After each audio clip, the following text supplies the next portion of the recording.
Hey everyone, welcome to this explainer. I'm so glad you're here. Let's just be real for a second. If you're anything like me, you're probably totally exhausted by how society talks about aging, especially when it comes to menopause. It's always painted as this gloomy, inevitable downward spiral, right? Just a story of loss. Well, today, we're throwing that tired old script right out the window. We're going to dive into some incredibly liberating source material that completely reframes this stage of life. We are looking at menopause not as a decline, but as a thrilling, absolutely necessary transformation. Actually, think of it as the ultimate software upgrade.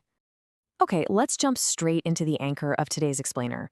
The text says menopause is not decline, it's a power shift. I mean, just let that sink in for a second. Doesn't that feel entirely different than the heavy, dramatic tone we're usually handed? A power shift! This whole journey is about taking the energy we've been pouring out into the world for decades and finally redirecting it inward. It's a massive recalibration, and honestly, it's pretty darn exciting. So let's start right at the foundation with phase one, the mindset and language update. We constantly hear women say, I'm going through menopause. But going through sounds like passive endurance, doesn't it? It's like gripping the steering wheel on a really bumpy ride, just hoping you survive the trip. But look at the alternative the source provides, growing through menopause. That implies active participation. It implies real development. It takes this from being a series of losses and turns it into a profound opportunity for self-discovery. The takeaway here is simple. You are not declining, you are refining. Now, to match that new vocabulary, we really have to look at the physical reality. That brings us to phase two, the hardware and software recalibration. I know you've asked this question because I definitely have. Where did all my energy go? The crushing fatigue and those wildly unpredictable energy levels are probably the most universally relatable and, let's be real, deeply frustrating complaints of this stage. You wake up feeling like your battery is already at 10% and all you've done is literally just open your eyes. It's completely maddening when you're used to running at 100 miles an hour. But here is how the material reframes that frustration. Your energy isn't gone. It's shifting. It's flowing differently. Instead of fighting this and resenting your body, which by the way wastes so much of the precious energy you do have, we have to acknowledge the shift. It's a different kind of energy now, and it just needs a new, more refined management system. When you stop fighting the current and learn to just flow with this new reality, you actually preserve your energy. And it's not just energy. Every wrinkle, every new soft curve, every single shift in your body, these aren't signs of decline. They are symbols of your transformation. They're testaments to the incredible life you've lived. Think of them as literal badges of honor for the challenges you've overcome and proof of the wisdom you've gained. Your body is changing because you are changing. You're evolving into the absolute most potent, experienced version of yourself. Okay, we absolutely have to talk about the dreaded menopausal brain fog. You walk into a room, stare blankly at the fridge, totally forget why you're there, and the immediate panic sets in. Oh no, I'm losing my mind. But here's the secret. You aren't losing your mind. You are simply clearing mental cluttered space.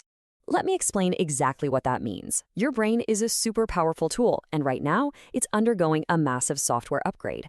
Just like your phone has to shut down temporarily to install a new operating system, your brain is doing a massive reorganization. It's quite literally making space for a new, refined kind of clarity, focus, and purpose. So this fog, it's just a temporary reset. It's a necessary clearing of the cache, not a permanent loss of your faculties. Now that our hardware and software are upgrading, let's look at how we operate day to day. Phase 3, the user redesign. Let's be fiercely honest with ourselves for a second.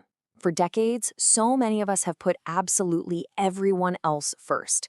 We prioritized our partners, our kids, aging parents, careers, bosses. But this chapter is for you.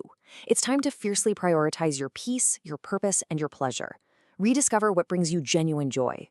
And listen, this isn't selfish. It is an act of absolute necessary self-preservation. We have to do this because society tries to hand us a really brutal message at this stage. It tries to tell us that a woman's value is tied to her youth and her fertility. We are completely rejecting that. Your true value comes from your decades of lived experience. It comes from a deep well of wisdom, a totally unique perspective, and a remarkably resilient spirit. You have lived and you have learned. Your biological capabilities might be shifting, sure, but your knowledge is invaluable. Now, sometimes with all these changes happening at once, we hit a bit of an identity crisis. You might look in the mirror and think, I just don't even know who I am anymore. That void can feel incredibly unsettling.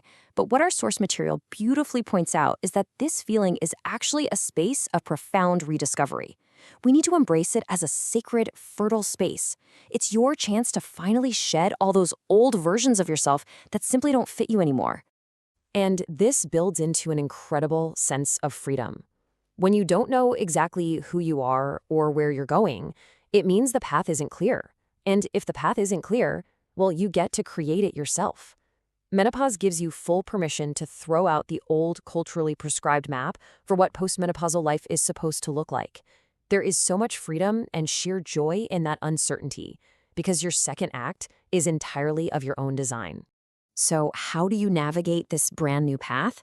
You use the best tool you have. The text says, my wisdom is not just for others, it's a compass for my life too. For years, you've probably shared your deep knowing, your sharp intuition, and your great advice with everyone around you. Now it's time to turn that inner light inward. Trust yourself to guide your own choices and make empowered decisions. You have absolutely earned the right to trust your own compass. All of this beautifully leads us to our ultimate destination. Phase 4, stepping into your power. I absolutely love this quote from the source text. I am not ending a chapter. I am beginning the one where I am truly myself. This right here is the grand culmination. Entering our 50s and beyond is where so many women report finally stepping into their real power. We become more confident. We finally run out of the energy required for people-pleasing. This is that magical point where all the fragmented parts of ourselves, the daughter, the mother, the partner, the professional, they all finally come together to form one cohesive, thoroughly authentic self. So the crucial takeaway I really want you to have from this explainer is this. Yes, your body is going through profound physical and hormonal shifts.